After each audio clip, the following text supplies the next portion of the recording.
Most people don't like the word budget because all they hear is restriction. I can't do this, barrier, bondage. But all a budget is to me is having a financial strategy. Just like in business, you have a marketing strategy to do what? To get your services and product out in front of more people with the end goal and the intent to convert sales, meaning make more money. Having a financial strategy is no different. It allows you to have the end goal of knowing where your money is going so you can sustain it and grow it. Zig Ziglar says this, if you aim at nothing, you'll hit nothing every time. So when you tell your money where to go, you don't have to ask where it went. Lead your money. Don't let your money lead you, because when money leads you, I believe that's where the love of money can certainly become the root of all evil. I'll put it this way. I heard someone say this, money can be a wicked master or it can be a faithful servant. So when money leads me, it becomes my wicked master. It tells me when to go, where to go, how to go, and what time to go. But when I lead my money, I have a financial strategy knowing where it's going. So when rainy day comes, when famine comes, my storehouse is being in rotation to be filled. Putting my money in a posture that says this, how may I serve you? This is where generational wealth is birthed. It being a faithful servant from generations to generations, all because you made a decision to say, I lead you, you don't lead me. And my financial strategy, meaning my budget, make sure of that. We gotta stop believing that having a good credit score guarantees that you'll be presented with the best interest rate options. Even if you have a credit score of 733, 750, 810, 833, you shouldn't stop asking questions on what is being presented to you in terms of interest rates attached to the car loan, the credit card, or any other type of finance loans. Because having a high credit score doesn't mean that you'll automatically get the best deal. And also there's a lot of people who honestly don't even know what their interest rate is. All they focus on is that they got the car they wanted, or they got approved for whatever they needed the loan to be or the credit card to be, but they often overlook the real cost, which is in the interest. You can afford that monthly payment, but in the end, you can't afford the interest rate that's attached to it.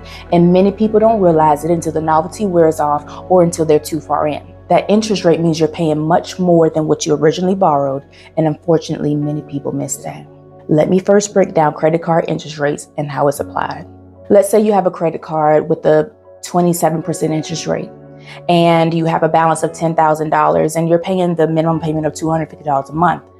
It'll take you 8 years and 8 months to pay off that credit card because you have to pay back what you borrowed, which is the $10,000 plus the accrued interest at 27%. This is what it looks like in the end. You charge $10,000, and by you making the $250 monthly payments, in 8 years or so, you would have paid interest alone in the amount of $15,871. And notice we haven't even touched the $10,000 balance yet because you have to pay that back too. So from paying $250 a month at a 27% interest rate, altogether, you would have paid $25,871. This is why understanding interest rates matter. We gotta make sure we pay ourselves, and that must be a standard and make it non-negotiable. So what does that look like mathematically for you? Let's say you gross about $4,000 a month, and 20% of that is what you pay yourself, which is $800. Now you're going to take that $800 and diversify it, which means you're going to spread it out. Why? Ecclesiastes 11:2 says this, divide your portions to 7 or even 8, for you do not know what misfortunes may come in the earth. So you know how they say the average millionaire has at least 7 or 8 streams of income? Well, they didn't pull that formula out of their behinds. That's a biblical-based principle. And you apply it from where you are and you build on it. So you're going to divide your portions, and that 20%, we're going to spread it out by securing our now, securing our journey, and securing our future, because we do not know what misfortunes may occur on the earth. So if you're not yet at $1,000 to $1,500 range, we're going to secure our now, which is our petty cash. And we're going to secure our journey, which is our emergency fund and or our goal-based savings. And we're going to secure our retirement at 15% of our portion. Now, if you're watching and you're like, yo, I can't swing that 20% yet, not a problem. Let's cut it in half and drop it down to paying yourself 10% with the goal of working towards getting to that 20%, which means every time you get a pay raise, go up 2 to 3% until you get there. You don't have to be great to start, but you got to start somewhere to be great. Some people stretch their budget to afford a bigger home or a nicer apartment because it feels like it's a good investment, or they feel like I need to reward myself for my hard work. But your housing cost is more than 30, 40, or 50% of your income.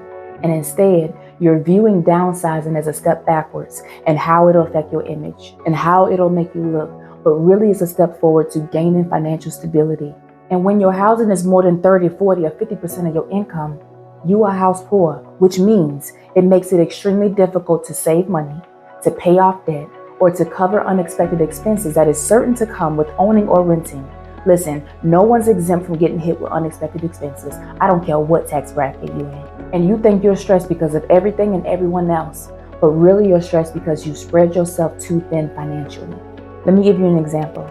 Let's say you make $4,500 a month and your rent or your mortgage is $2,100 a month. House poor. Your rent and or your mortgage is nearly half of your monthly income. And we haven't even gotten into water bill, gas bill, electric bill, car insurance, renters insurance, groceries, internet, cell phone bill, fuel for commuting, and let's not forget a car payment. How and where in this do you or can you protect yourself? By saving for a rainy day. We gotta stop normalizing being in bondage just to look good and feel good, because it's a dangerous thing when you start prioritizing status over stability. You know how some people will ask, hey, what would you tell your younger self?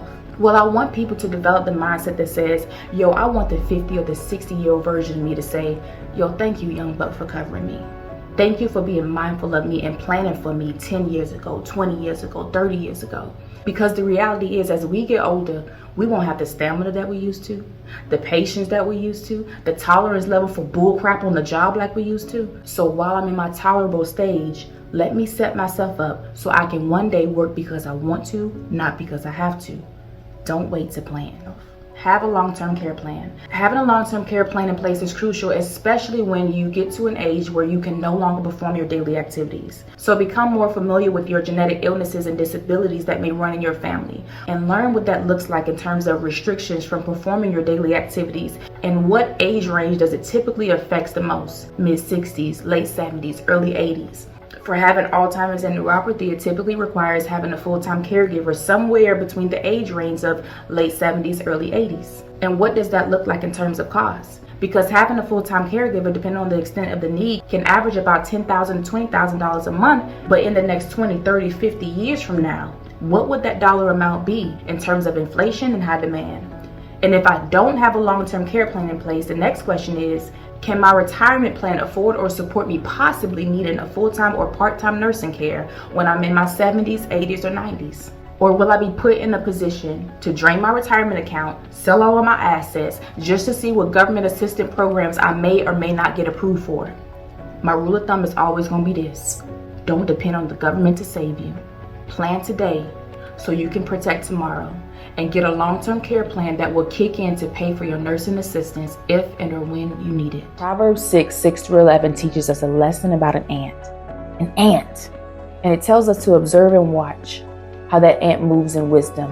And no one and no thing forces it to move with that kind of wisdom, because it's in an ant's nature to bit by bit store up food bit by bit during the summer. So when the season changes to winter, it has more than enough. Why? Because it's in its nature to secure its now, to secure its journey, and to secure its future. Then it goes on to ask, how long are you going to laze around and do nothing? When will you arise from your sleep and learn self-discipline? A nap here, a nap there, a day off here, a day off there. You sit back and take it easy, which means you got uncomfortable being mediocre. Do you know what comes next? Exactly this. You can look forward to a dirt poor life, poverty, your permanent house guest. Don't let an ant outdo you. Secure your now, secure your journey, and secure your future.